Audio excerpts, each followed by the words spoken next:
Экзоскелет, управляемый мыслями, создали ученые и выпускники Назарбаев университета. Он разработан для реабилитации пациентов, переживших инсульт. Устройство уже готово, но впереди клинические испытания. Подробности у Динары Абдировой. Это кистевая часть. Вот смотрите, сейчас он будет двигаться сюда и обратно. Мы полностью механизм движения поставили.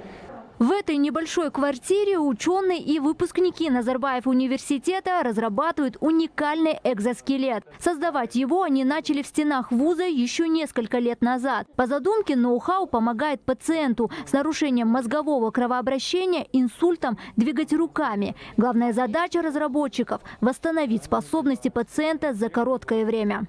Версия 3 это полноценный на 2 руки, полностью большой аппарат, там уже почти будет больше 20 сигналов. Сейчас у нас процент точности это примерно 80-85%, но чтобы все это хорошо работало, нам надо выйти за 90%.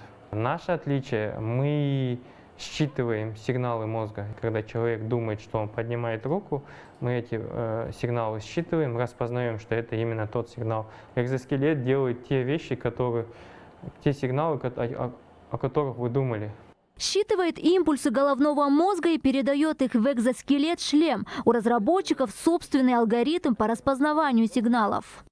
Шлем имеет с собой 16 приемов сигнала и конвертирует их на 8 каналов.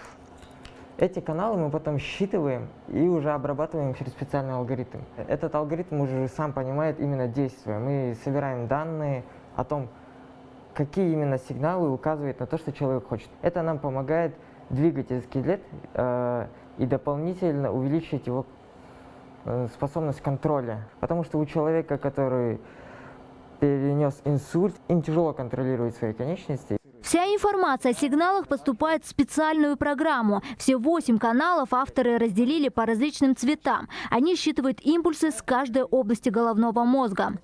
На графике видно активность мозга. То есть, если какие-то движения делать, то активность меняется.